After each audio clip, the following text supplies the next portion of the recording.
बेलपत्र के वृक्ष के नीचे साधना करना प्रारंभ करा तो देवाधिदेव महादेव कुछ ही समय में प्रदोष काल के समय पर लक्ष्मी जी के सामने शंकर भगवान प्रकट। शिव जी ने पूछा, लक्ष्मी तुम्हें क्या चाहिए? लक्ष्मी जी कहती हैं, मेरी यह अश्व की योनि, मुझे अश्वी बनना पड़ा, घोड़ी बनना पड़ा। इस अश्व की योनि से मैं मुक्त हूं, पर प्रभु इस अश्व की योनि से मुक्त तो हूं, पर मेरे प्रभु ने मुझे घोड़ी बनाया है, अश्व बनाया है। मैं चाहती हूं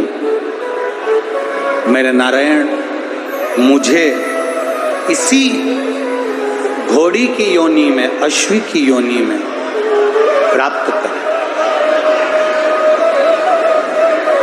इस घोड़ी की योनि में, इस अश्वी की योनि में मेरे स्वामी, मेरे नारायण मुझे प्राप्त। ठीक है, भगवान भोलेनाथ जी ने कहा, आप चिंता ना करें, जिस प्रदोष काल में आप बेलपत्री के वृक्ष के नीचे आती हो,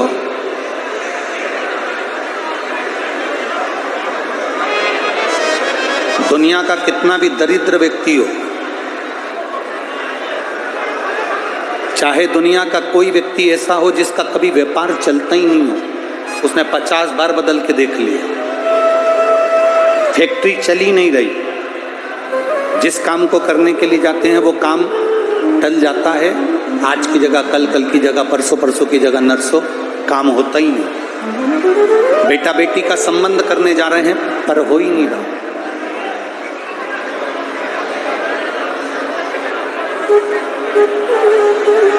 कितना भी दरिद्र से दरिद्र व्यक्ति, कितना भी दीन से दीन व्यक्ति, एक नियम वो अगर अपनी जिंदगी में बना ले, प्रदोष काल में, प्रदोष के समय पर बेलपत्री के वृक्ष के नीचे एक बार जाकर नमन करना और प्रदोष काल में शंकर भगवान के मंदिर में दिया लगाना, ये दो चीजें अगर वो 3 महीना भी लगातार कर ले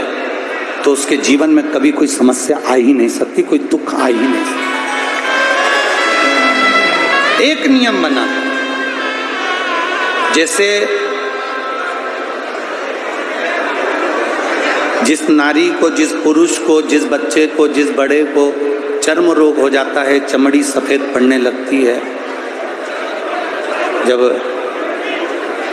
चमड़ी सफेद पड़ने लगती है, चर्म रोग जैसा जब हो जाता है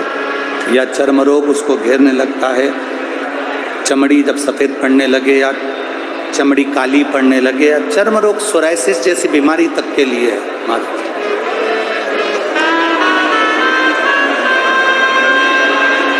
बेलपत्री के वृक्ष के नीचे की मिट्टी, बेलपत्री के वृक्ष के नीचे की मिट्टी, उसको जिस पात्र के अंदर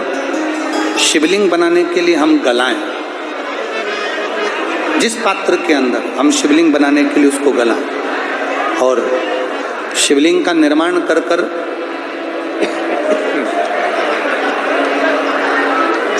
हम बेलपत्री के वृक्ष के नीचे उसका पूजन करें, उसका विसर्जन करें। और बेलपत्री के नीचे की जो मिट्टी है, जिस पात्र में गलाई जाती है, उस पात्र के पानी का स्नान, उस मिट्टी का थोड़ा सा भाग अपने शरीर पर लगाकर, जहाँ सफ़ेद चमड़ी हो रही हो या श्वेत चमड़ी हो रही हो वहाँ लगाकर और उसका स्नान करना यदि हम प्रारंभ करें। परंतु प्रदोष जैसे अपन शंकर भगवान के मंदिर जाते हैं, दर्शन करते हैं, पूजन करते हैं, उसी तरह बेलपत्री के वृक्ष के नीचे की मिट्टी को गलाकर हम शिवलिंग का निर्माण करते हैं स्नान करना या शरीर पे लगाने के साथ में सबसे ज्यादा जरूरी है शंकर भगवान के उस शिवलिंग की पूजन करना, पार्थिव लिंग की पूजन करना। लगभग 2 शिवरात्रि निकलेगी, जहां जहां से चमड़ी सफेद हो रही होगी वहां वहां से धीरे धीरे बाबा अपने असली रंग को देना प्रारंभ कर देता है। इतना बेलपत्री के वृक्ष की पार्थिव लिंग निर्माण और पूजन की उस मिट्टी का इतना वर्णन हमारे शास्त्र करते हैं, इतना वर्णन।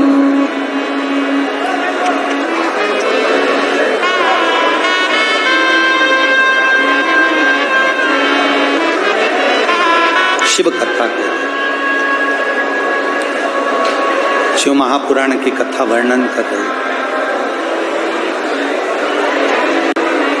स्वयं भगवान देवादिदेव महादेव ने नारायण से जाकर प्रार्थना की,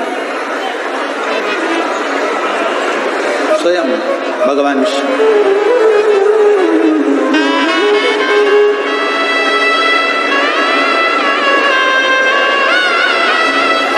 शंभु